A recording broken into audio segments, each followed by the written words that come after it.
షాద్ నగర్ వైపు ఉన్న DTCP RERA approved సిర్లసీమ 2 double benefit offer తో సిర్లసీమ 2 ఒక్కసారి ఫ్యామిలీతో విజిట్ చేసి మంచి నిర్ణయం తీసుకోండి. ఆంధ్రప్రదేశ్లో ఎన్నికలు సమీపిస్తున్న కొద్దీ రాజకీయ హీట్ అయితే పుట్టిందని చెప్పాలి. ప్రధానంగా ఆ రాజమహేంద్రవరంలో కూడా అధికార పార్టీ అలాగే ప్రతిపక్ష పార్టీలు కూడా హోరాహోరీగా తలపడుతున్న పరిస్థితి. మరో పక్కన ప్రచారాలు జోరు పెరుగుతున్నారు.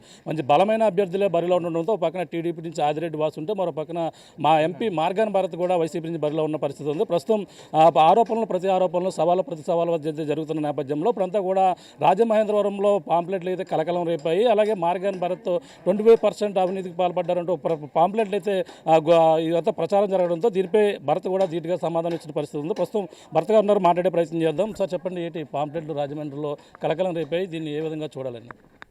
ఇప్పుడు పోటీ పడలేనోళ్ళు చేసే పనులు చేతులకు గాజులు తొడుక్కున్నాడని అర్థమైపోతుంది. ఇప్పుడు మగాడు మగతనంగా పోటీ చేయాలి, మగతనంగా పోటీ పడాలి. లక్షల పాంప్లెట్లు ఎవడు పంచుతాడండి? ఎవడికి అవసరం? లక్షల పాంప్లెట్లు పంచుతూ ఉన్నారు. కనీసం సిగ్గుందా అని అడుగుతా ఉన్నా, అంటే ఓటమి అంగీకరించినట్ట అని అడుగుతా ఉన్నా. ఇవాళ 25% అంటున్నారు. ఆధారం ఒకటి చూపించండి. నేను ఒకటే చెప్పా, 1% ప్రూవ్ చేస్తే రాజకీయాల నుంచి తప్పకుండా ఊరు వదిలేసి వెళ్ళిపోతాం. అది కూడా చెప్తాను. మీకు పర్సంటేజ్లు తీసుకునే అలవాటు మీకుంది, మీ కుటుంబానికి ఉందేమో, మాకు లేదు. ఇవాళ నేను డిఫేమేటరీ కేసు కూడా నేను ఫైల్ చేస్తూ ఉన్నాము. ఏదైతే ఒక క్యారెక్టర్ అసాసినేట్ చేసే విధంగా చేశాడు. నేను నిన్న కూడా చెప్పా, మోరంపూడి ఫ్లైఓవర్కి సంబంధించి 100 కోట్ల రూపాయలు ఫ్లైఓవర్స్ వర్క్స్ జరుగుతున్నాయి. దానికి సంబంధించి కార్ఖానా కిందన మా సైట్ ఇచ్చాం, సొంత సైట్ 8 ఎకరాల సైట్ ఇచ్చాం. గత 18-19 నెలల నుంచి అక్కడ వర్క్ జరుగుతుంది. 100 కోట్ల రూపాయలు ఫ్లైఓవర్లకి సంబంధించి కార్ఖానా ఇస్తే నెలకి కనీస పక్షాన్ని 10 లక్షల రూపాయలు రెంట్ తీసుకోవచ్చు నేను న్యాయబద్ధంగా. అంటే ఒక దగ్గరగా 2 కోట్ల రూపాయలు రెంట్ నాకే వస్తుంది. అదే నేను వదులుకుంటున్నా, ఫ్రీగా ఇచ్చే స్థలం. ఇది నా క్యారెక్టర్. ఇది ఊరికి మంచి జరగాలి, ఊరికి మంచి జరిగితే మనం అతి త్వరగా కంప్లీట్ చేయాలన్న ఒక ఉద్దేశంతో వాళ్ళకు కూడా భారం పడకూడదని నేను ఇచ్చాను. 100 కోట్ల ఫ్లైఓవర్లు కాంట్రాక్టర్ల దగ్గర స్థలం రెంట్కి ఇస్తే తీసుకుంటారు కదా, అవి కూడా వదిలేసుకున్నాం కదా. ఇవాళ ఈ చిల్లర పనులు, ఈ పర్సంటేజ్లు ఇవి మాకు అవసరం ఏంది? మా కుటుంబానికి అవసరం లేదు. ఇవాళ సొంత ఆస్తులు అమ్ముకుని మేము రాజకీయాలు చేస్తూ ఉన్నాం. మీ కుటుంబ నేపథ్యం ఏంటి? ఎక్కడి నుంచి వచ్చారు? సైకిల్ తొక్కుని కదా పశ్చిమ గోదావరి నుంచి వచ్చిన వాళ్ళు. ఇవాళ 100 కోట్ల రూపాయల ఆస్తులు ఎలా సంపాదించారు? రాజకీయాన్ని అడ్డుపెట్టుకొని చిట్లు వ్యాపారం చేసి అధిక వడ్డీలు గుంజి మరి ఈ ఆస్తులన్నీ కూడబెట్టుకున్నారు కదా. అసలు నువ్వు నా మీద అలిగేషన్ చేయడం ఏంది? ఏదైనా అలిగేషన్ ప్రూవ్ చేయి స్వామి, ప్రూవ్ చేస్తేనే కదా. అంతే తప్పితే లక్షల పాంప్లెట్లు, లక్షల రూపాయలు ఖర్చులు పెట్టి తీసుకొచ్చి ఊరంతా జల్లుతూ ఉన్నావు. అంటే పాంప్లెట్స్ వాళ్ళే పెట్టారని మన దగ్గర ఉన్న ఆధారాలు ఏంటండి, ఎలా చెప్పగలరు? మీకు అవసరమా నా మీద వేయడం? లక్షలు ఖర్చు పెడతారా? ఎవరికి అవసరం ఉంటుంది? ఎవడైతే పోటీదారుడు ఉంటాడో వాళ్ళకి అవసరం ఉంటుంది. ఇప్పుడు ఏదైనా 1-2 పాంప్లెట్లు అంటే ఏదో నా మీద కసి ఉంటే మీరు ఏదో చేయొచ్చు. లక్షల పాంప్లెట్లు మొత్తం ఊరంతా జల్లుతూ ఉన్నారు. అది ఎవరికి అవసరం ఉంటుంది? అతనే డైరెక్ట్గా కొన్ని ఛానల్స్లో మాట్లాడిన తర్వాత ఆ పాంప్లెట్లు వచ్చినాయి. అంటే ఎవరు చేస్తున్నారు? ఈ కాన్స్పిరసీని క్లియర్ చేయాల్సిన బాధ్యత పోలీస్ డిపార్ట్మెంట్ పైన ఉంది, రిటర్నింగ్ అధికారుల పైన ఉంది. సో మేము ఈసీకి కూడా కంప్లైంట్ చేసాం, డిఫేమేటరీ సూట్ కూడా ఫైల్ చేసాం. సో డెఫినెట్గా 10 కోట్ల రూపాయలకి డిఫేమేటరీ చేశాను. This is my character, this is me. అసలు నీకే ఉంది క్యారెక్టర్? ఇవాళ నేను ఒక్కటే చెప్తున్నానండి, ఇవాళ వాళ్ళు 16 సంవత్సరాలు వాళ్ళ కుటుంబము పదవుల్లో ఉన్నారు. రాజమండ్రికి ఒకటైనా ఏదైనా చేశారా అని అడుగుతా ఉన్నా. మీ కుటుంబం పేరు చెప్తే ఇగో పలానా అభివృద్ధి చేశారని ఒకటైనా చెప్పగలరా అని అడుగుతా ఉన్నా. ఇవాళ నేను చేశాను, నేను చెప్తా ఉన్నా, గర్వంగా చెప్తా ఉన్నా. మోరంపూడి ఫ్లైఓవర్ అదొకటి చాలు, మొత్తం మీ జీవితాలకు అదొకటి చాలు. నేను చేశాను, గర్వంగా చెప్తా ఉన్నా. మళ్ళీ ఎలక్షన్స్ వెళ్ళే లోపల, ఎలక్షన్స్ నేను ఫైట్ చేసే లోపల అది ఓపెన్ అవుతుంది, అది కూడా చెప్తా ఉన్నా.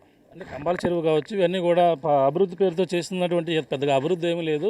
వాటితోనే ఆరోపణలు 25% తీసుకున్నారని వారు ప్రత్యేకంగా గతంలో చెప్తున్నారు. కానీ పాంప్లెట్లు అర్థం కూడా అదే కనపడుతుంది. చెప్తానండి, ఇప్పుడు ఆవు కనబడుతుందండి, అది నిజంగా ఆవే. అది ఇలాంటి పనికిమాలిన సన్నాసులు 10 సార్లు అది ఆవు కాదు కుక్క కుక్క కుక్క కుక్క అంటే నిజంగా కుక్క ఉందేమో అని జనాలు చూస్తూ ఉంటారు.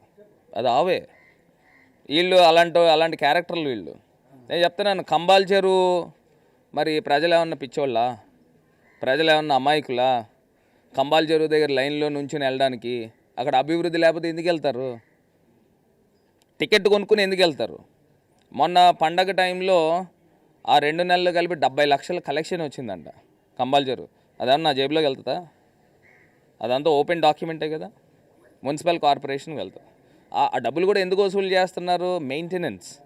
దాని మీద కరెంటు బిల్లు నెల 4.5 లక్షల రూపాయలు వస్తుంది. 40 మంది వర్కర్స్ అక్కడ పనిచేస్తున్నారు. ఏదైనా మిషన్స్ పోయినా ఇంకోటి పోయినా దాని మెయింటెనెన్స్ జరగాల. పాత కంబాల్ చెరువులో అయిపోతుంది ఒకవేళ ఫ్రీగా కనుక వదిలితే. సో అది అంత ఓపెన్ డాక్యుమెంట్. అసలు పర్సంటేజ్లు అసలు క్వశ్చనే అరైజ్ కాదు. వీళ్ళు ఏంటంటే ఇలా పంచుకుంటూ పోతూ ఉన్నారు. పాపం ఇలాగ వీధుల్లో వెళ్ళినా లేకపోతే ఇంకొకళ్ళు వెళ్ళినా అమాయక ప్రజలకు తెలీదు. ఒకవేళ బహుశా అది నిజం కాబోలని అనుకుంటారు. దాని గురించి నేను డిఫెమేటరీ సూట్ ఫైల్ చేస్తూ ఉన్నా. సెక్షన్ 500 ప్రకారంగా హీల్ ఫేస్ ద కాన్సిక్వెన్సెస్. అంటే ప్రధానంగా మరొక ఆరోపణ కూడా చేస్తున్నారు. అంటే మార్వాడీస్ బయట నుంచి వ్యాపారం చేయడానికి వచ్చిన వాళ్ళు ఎవరైతే ఉన్నారో వాళ్ళపైన కూడా మీకు సంబంధించినటువంటి నాయకులు బెదిరిస్తున్నారని. అదెలా చూడాలి? నేను ఒకటి చెప్తున్నానండి, పాజిటివ్ యాంగిల్లో అతను పోటీ పడట్లా. He's on a mission doing a negative campaigning. అతను ఒక మిషన్ మీద ఉన్నాడు, నెగిటివ్ క్యాంపెయిన్ చేయాలి, ఏదో రకంగా ఒక బకెట్లో బురద పట్టుకుని తిరుగుతూ ఉన్నాడు. అతని మీద పడినా పర్వాలేదు, పక్కనోడి మీద జలియాలని. అంటే వాయిస్ రికార్డులో కూడా భర్త పేరు పదే పట్టారని మీరు ఆయన మాట్లాడుకున్నారు, నా పేరు వాడుకుంటారు, నేను అయిపోతానా? అదేదన్నా ఉంటే బయట పెట్టు, మేము ఎందుకు చేస్తాము? ఒకవేళ నిజంగా నేను చేయాలనుకుంటే ఎలక్షన్ టైంలో ఎందుకు చేస్తానండి? అసలు మనం కూడా కొంచెం బ్రెయిన్ పెట్టి ఆలోచన చేయాలి కదా. పోలీస్ డిపార్ట్మెంట్కి కూడా నేను కంప్లైంట్ పెడతాను, మళ్ళీ నా పేరు వాడుతూ ఉన్నాడు కదా. పోలీస్ డిపార్ట్మెంట్ని ప్రోబ్ చేయమని అడుగుతా ఉన్నా, ప్రాపర్గా ఇన్వెస్టిగేట్ చేయమని అడుగుతా ఉన్నా. అందులో he is on a mission doing a negative campaign. నేను అదే చెప్తా ఉన్నా. అతను చేసిన అభివృద్ధి చెప్పుకోవడానికి ఏం లేదు, పక్కనోడి మీద బురద జల్లేయాల, అదే పని మీద ఉన్నాడు. నేను ఒకటి చెప్తున్నాను, పోలీస్ డిపార్ట్మెంట్కి కూడా నేను రిక్వెస్ట్ చేస్తూ ఉన్నా, ఎవరైతే ఆ వాయిస్ మాట్లాడాడు, ఎవరైతే ఆ వాయిస్ లేడీ ఇంకొక ఆమె మాట్లాడిందో వాళ్ళు కూర్చోబెట్టి ఎంక్వైరీ చేయండి. ఎక్కడి నుంచి ఫోన్ కాల్ వచ్చింది, ఎవరు చేయించారు, is this a fabricated one? Fabricate చేసి నాకైతే అనిపిస్తుంది వాడు ఎవడో మాట్లాడినోడు ఫ్యాబ్రికేటెడ్ అని. పట్టుకోవాలి, అతను పట్టుకోండి. పోలీస్ డిపార్ట్మెంట్కి ఛాలెంజ్ ఇసిరారు కదా, వెళ్ళి పోలీస్ డిపార్ట్మెంట్ పట్టుకోండి. నా సైడ్ నుంచి నా మనిషి లేకపోతే నేను చేయిస్తే బహిరంగంగా సారీ చెప్తాను. వాళ్ళు చెప్తారా? అంటే భర్తను ఎదుర్కోగా ఇవన్నీ సీక్రెట్స్ అంటారు. అర్థమవుతుంది కదండి. ఇప్పుడు నేను పాంప్లెట్ చూపిస్తాను, ఇన్ని వర్కులు నేనే చేశా, వాళ్ళు 16 సంవత్సరాలు చేశారు కదా, ఒకటైనా చూపించగలరా అని అడుగుతాను. వాళ్ళ కుటుంబం పేరు చెప్తే పలానా అయ్యో ఇది అభివృద్ధి కార్యక్రమం అని ఒకటైనా చెప్పగలరా అని అడుగుతాను. చెప్పడానికి ఏం లేదు, పక్కనోడి మీద జల్లియాల. చూస్తున్నాం, ఇది పరిస్థితి. రాజమండ్రిలో అంతా కూడా మొత్తం ఈ పాంప్లెంట్ వ్యవహారంతో పాటు అలాగే ఇదంతా కూడా హీటు పుట్టిస్తున్న పరిస్థితి ఉంది. ప్రధానంగా టీడీపీ నుంచి ఆదిరెడ్డి వాసుతో పాటు అలాగే వైసీపీ నుంచి మార్గాని భారత్ ఇద్దరు కూడా పోటాపోటీగా యువకులే తలపడడంతో నిన్న మొన్నటి వరకు ప్రతి ఆరోపణలు వచ్చాయి. కానీ ఇప్పుడంతా కూడా పాంప్లెట్స్ రూపంలో ఎవరైతే 25% ఈ విధంగా అవినీతికి పాల్పడుతున్నారు మార్గాని భారత్ అని రాజమహేంద్రవరంలో పాంప్లెట్లు కలకలం రేపయ్యా. ఇది కేవలం ఆదిరెడ్డి వాసు కుటుంబీకులే ఈ విధంగా ప్రచారం చేస్తున్నారు. అంటే నన్ను ధైర్యంగా ఎదుర్కోలేక ఈ విధమైనటువంటి ప్రచారానికి అయితే పూనుకుంటున్నారు అన్నారు. దీనిపై కూడా పరువు నష్ట దాబా వేస్తున్నాం, 10 కోట్ల పరువు నష్ట దాబా ఇప్పటికే వేయడానికి నేను సిద్ధపడుతున్నాను అన్నారు.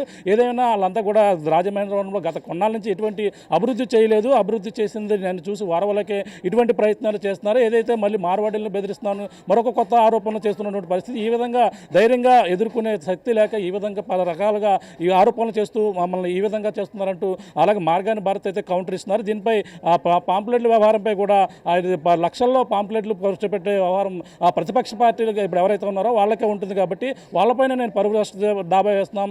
గతంలో 25% తీసుకుంటున్నామని ఒక ఛానల్లో కూడా ఇంటర్వ్యూలో అతనే మాట్లాడారు వాసు. కాబట్టి అందుగురించే నేను పరువు నష్ట దాబా వేస్తున్నామంటూ మార్గాని భారత్ దీనిపై స్ట్రాంగ్ అని కౌంటర్ ఇచ్చిన పరిస్థితి ప్రధానంగా ఉందని చెప్పాలి. ఇది కూడా ఉన్న తాజా పరిస్థితి. కెమెరామెన్ బాలుతో ప్రకాష్, RTV, రాజమండ్రి నుంచి.